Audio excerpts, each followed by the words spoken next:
Hey guys, good evening. তোমরা সবাই কেমন আছো? আশা করছি তোমরা সবাই খুব ভালো আছো। তো আজকে আমাদের এখানে সরস্বতী পুজোতে আমাদের এখানে জলের ঠাকুর হয়। তো সেটা সরস্বতী পুজোতে জলের ঠাকুরের একটা থিম হয়। তো সেই থিমটার মধ্যে কি করেছে এবারে জলের ঠাকুর কি করেছে বা কীরকম কি করেছে সব কিছুই তোমাদেরকে দেখানোর জন্য আমি ভাবলাম ভিডিওটা তোমাদের সঙ্গে শেয়ার করি। আমার তো ভীষণ ভালো লেগেছে। কেদারনাথ বানিয়েছে, দেখতেই পাচ্ছ তোমরা। তো আর বেশি শুধুমুধু বক বক করবো না, পুরো ভিডিওটা দেখো আর চটপট করে ভিডিওটা একটা লাইক করে দাও, চ্যানেলে নতুন হলে সাবস্ক্রাইব করে দাও। আমরা শিব ঠাকুরকে দেখতে পাবো? হ্যাঁ বাবা, আরেকটু উপরে উঠলে দেখতে পাবো শিব ঠাকুরকে। চলো চলো। জয় বাবা কেদারনাথ, জয় বাবা কেদারনাথ।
আনন্দ পেলে পয়সাটা কোনো ফ্যাক্টর ঘুরলাম, টাকাও গেল, আনন্দ।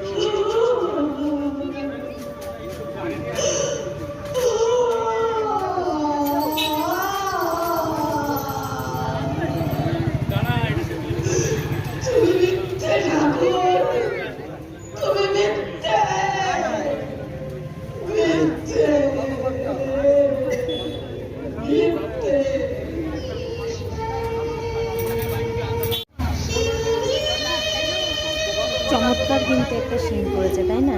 কেদারনাথ আমি তো কখনো কেদারনাথ যাইনি, তাই এখানে আমার কিন্তু কেদারনাথ দর্শন হয়ে গেল। তোমরা কে কে কেদারনাথ গেছো আমাকে অবশ্যই কমেন্ট করে কিন্তু জানিও। আর পুরো ভিডিওটা ভালো লাগলে অবশ্যই কিন্তু ভিডিওটার মধ্যে একটা লাইক করে দিও।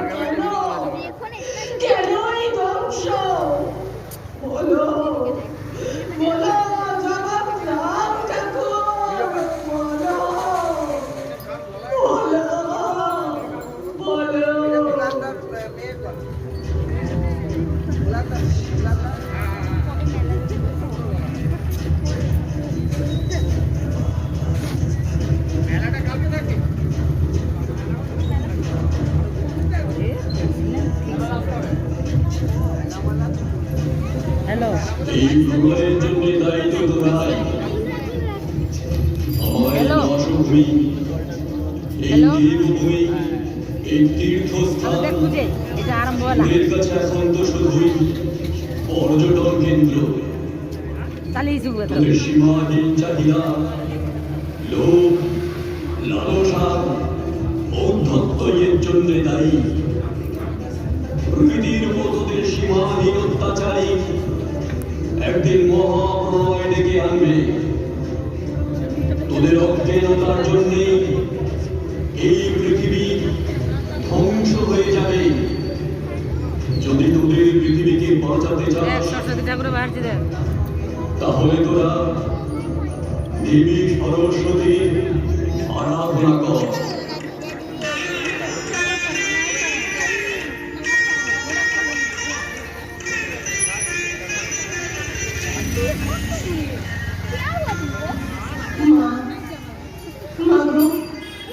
আমাদের বিদ্যা দাও, বুদ্ধি দাও, বিবেক দাও, জ্ঞান দাও, মনুষ্যত্ব দাও। আমাদের